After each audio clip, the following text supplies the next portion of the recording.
When Lila was 7 years old, her father Michael taught her how to catch fireflies in the backyard. He showed her how to cup her small hands gently around the glowing insects as they floated through the inky summer night, illuminating the darkness like tiny fallen stars. "You have to move slowly and carefully," Michael explained in his deep, soothing voice. "If you go too fast, you'll scare them away. Treat them tenderly, and maybe they'll share some of their magic with you." Lila nodded solemnly, her hazel eyes wide and earnest in her freckled face as she absorbed his words. Her father was her hero, strong yet gentle, hardworking and kind. She wanted to be just like him when she grew up. As fireflies danced around their heads, Lila and Michael lay side by side on the soft grass, gazing up at the vast night sky. He pointed out the constellations to her, the Big Dipper, Orion's Belt, the North Star that could always guide her home. "Lila Bean, always remember, you have that same light inside of you," Michael said, tapping her chest. "Never let anyone dim your shine, and if you ever feel lost, just look up at the stars and know I'm looking at them too, wherever I am. We're connected by the same big sky." Lila curled into his side, breathing in the comforting smell of mint and lemon that always clung to him from the herb garden he tended. She felt utterly safe and loved, certain that nothing could ever shatter the perfect world encompassed by her father's arms. But she was wrong. 6 months later, Michael was killed by a drunk driver while walking home from work on a rainy October evening. And just like that, the brightest light in 7-year-old Lila's life was snuffed out, leaving her alone in the darkness with her grief-stricken mother. The years that followed were hard. Lila's mother Jenny worked 2 jobs to keep food on the table, leaving little time or energy for the more intangible necessities of parenthood. Exhausted and heartbroken, Jenny rarely spoke of Michael, as if pretending he had never existed could dull the sharp edges of his absence. His voice, his laugh, the feel of his arms, those vital pieces of him faded a little more each day, like photographs left out in the sun. As Lila grew from a solemn girl into a quiet, self-contained teenager, she learned not to share her own memories of Michael, hoarding them like treasures in the secret chambers of her heart. On those increasingly rare occasions when she spotted fireflies dancing in the twilight, her throat would tighten with unshed tears. The magical world she had shared with her father felt impossibly distant now, like a half-remembered dream that dissolved upon waking. Still, some fundamental part of her clung to the lessons Michael had imparted during their short time together. She studied hard in school, determined to catch the opportunities that floated her way. And whenever loneliness threatened to overwhelm her, she would look up at the stars and whisper, "I know you're there, Daddy. I feel you." After graduating at the top of her high school class, Lila was accepted into the environmental science program at a prestigious university a few hours from home. As she packed up her belongings, she hesitated over an old shoebox tucked in the back of her closet. Inside were the few tangible mementos she had of her father: a pocket knife, a chipped coffee mug, a faded pirate's cap. At the very bottom lay a dog-eared copy of the Audubon Field Guide to Insects, a relic from their twilight explorations all those years ago. Running her fingers over the well-worn cover, Lila was flooded with memories. The whirring of cicadas on hot summer nights, the tickle of grass beneath her bare legs, the rich timbre of her father's laughter. Suddenly, she was a little girl again, fully enveloped in his love. A single firefly drifted across the page, perfectly preserved between the panels of glass. Blinking back tears, Lila packed the field guide in her suitcase. She couldn't leave behind this tangible connection to her father, this proof that he had been real, that their bond had existed outside the fragile realm of memory. Someday, she vowed, she would have a child of her own to share it with. She would tell them stories of their grandfather, keeping his essence alive the only way she could, through the timeless magic of love passed down. At college, Lila blossomed. She dove headfirst into her studies, pulling all-nighters in the lab and spending weekends collecting samples in the lush forests surrounding campus. She even made a few close friends, which had never come easy for her reserved nature.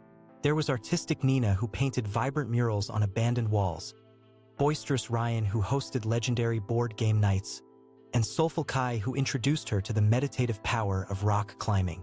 Slowly, Lila started to view the world through a lens of wonder again, marveling at both the vastness of the universe and the delicate intricacies of the tiniest microorganisms.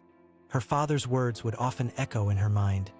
"There's magic all around if you just open your eyes to it, Lila Bean." She felt his presence most keenly on those bouts of insomnia, when she'd slip outside in the blue-black night and wander barefoot through dew-damp grass, fireflies winking conspiratorially around her. In those hushed moments, the veil between worlds felt at its thinnest, and she could almost hear his voice on the breeze, almost feel the reassuring squeeze of his hand in hers. It was out in those same woods, the summer before senior year, that Lila met Jack. He was a grad student conducting research on the impact of pesticides on firefly populations. With his thick-framed glasses and shy smile, Jack wasn't the type she normally went for, but his passion for the natural world, the reverent way he cradled each luminous bug, captivated her. He treated the fireflies like tiny miracles, just as her father had, just as she did. They fell into a tentative friendship, spending hours crouched side by side gathering specimens, foreheads almost touching as they pored over data late into the night. Jack told her how fireflies were disappearing at an alarming rate, victims of habitat loss, light pollution, and indiscriminate pesticide use. The urgency in his voice as he described his mission to save them reminded Lila so much of her father's quiet conviction. It made her heart ache. "The world needs these little creatures," Jack said, hazel eyes glinting in the candlelight of Lila's dorm room. "They're more than just insects. They're symbols of hope, of endurance, of light in the darkness. If we can't protect something so precious, what does that say about us?" Lila reached out to touch his hand, electricity zipping through her at the contact. "We'll find a way," she said softly. "They have an ally in us." After that night, something shifted between them. Lingering glances, hands brushing as they reached for the same book, inside jokes whispered in the back of lecture halls. Lila felt herself coming alive again, looking at the world through the shimmering prism of new love. On the last night before winter break, Jack invited her over to celebrate the end of the semester. They ordered Thai takeout and watched science documentaries, bodies nestling closer on the threadbare couch as the night deepened. During a lull in the conversation, Jack cleared his throat nervously. "There's something I've been wanting to show you," he said, taking her hand. He led her to a room she had never seen before, flipping on the lights to reveal walls lined with glass terrariums. Inside each one, fireflies pulsed lazily. "It's too cold for them outside right now," Jack explained, "so I created a habitat where they can thrive. I've been trying to crack the code on what makes them glow. If I can synthesize it, maybe I can help revive populations on the brink of extinction." Lila fought back tears as she watched the insects float through their lush enclosures, little beacons of perseverance against the odds. "When I was a kid, my dad and I used to catch them together," she said around the lump in her throat. "He told me that there was magic in the world, that we all have light inside of us. And when he died, I thought that light in me went out too. But being here with you now, I feel it again. That hope, that sense of wonder." Jack cupped her face in his hands, his expression infinitely tender as he studied her. "Oh, Lila, you've always had that light. I noticed it the first moment I saw you. It's what drew me to you. You have magic all your own." And then he was kissing her, soft and slow and thorough, a kiss to build a dream on. Lila melted into him, finally letting herself picture a future where she could be happy, where she could believe again in the enchantment of the universe and her place in it. The next year passed in a giddy blur, filled with firefly-lit nights, cozy mornings tangled in Jack's flannel sheets, hours spent together over microscopes and field journals. After graduation, they both took jobs with the National Park Service, relishing the opportunity to put their passions into practice. On their first trip to Lila's childhood home, they lay on their backs in fields of swaying grass, constellations and fireflies spinning a timeless story above them. Lila told Jack more about her father, his deep laugh, his corny jokes, his calloused hands gentle on her hair as he tucked her in at night. "He would have loved you," she whispered, squeezing Jack's hand in the darkness. "He believed in taking care of the small wonders in the world, in never giving up on a worthy pursuit. Just like you. Jack turned his head to study her, the lines of his face limned in starlight. He is part of why I love you so much, why I feel so connected to you, because he helped shape the incredible person you are. So curious and compassionate and quietly strong. Lila buried her face in the crook of his neck, breathing him in. Will you still love me when we're ancient? When we've been married 50 years and have bad knees and spotty memories? Oh, Firefly girl, Jack murmured, pulling her closer. I'll love you beyond our last breaths, beyond our atoms being scattered back into the cosmos. I'll love you when we're only light and stardust. Over the next decade, they built a life together. A snug cabin on the edge of the forest, overflowing bookshelves, raucous dinners with their ever-expanding circle of loved ones. They celebrated each milestone with cake and cheap champagne, pinching themselves that the simple dream of a shared existence had actually come true. When their daughter Wren was born on the summer solstice, Lila knew a love even more electric than what she felt for Jack, a devotion fiercer and more primal.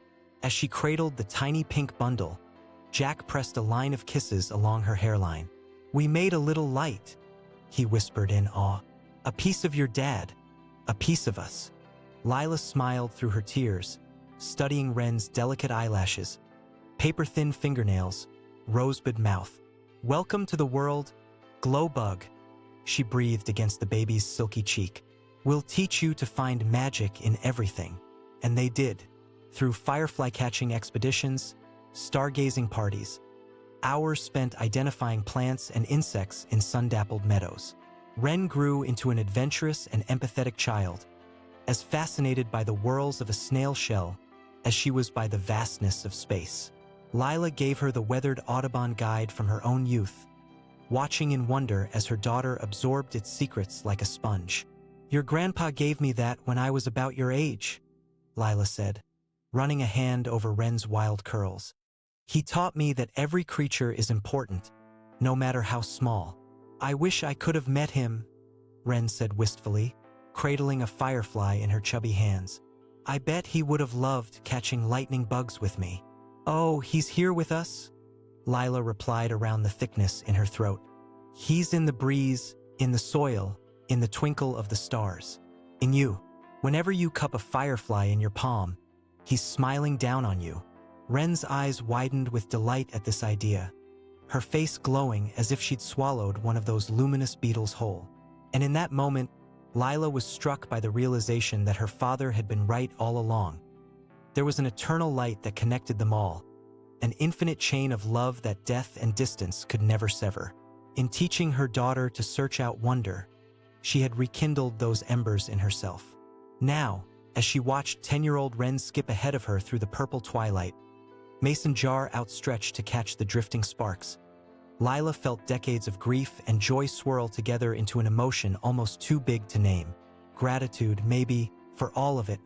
For the little girl she had been, for the woman she had become, for the chance to pass on her father's legacy to a child of her own heart. Jack wrapped an arm around her waist as they followed their daughter deeper into the woods, the three of them beginning a sacred summer ritual generations in the making. The fireflies beckoned them onward, tiny beacons of resilience leading them home. And Lila knew that whatever darkness lay ahead, these pinpricks of hope would always light their way back to each other. Because magic, once found, does not go quietly. It lingers in the grass, in our bones, in the secret parts of our souls, waiting for us to remember its name, waiting for us to cup it softly in the palms of our hands and whisper, "There you are. I'm so glad I found you."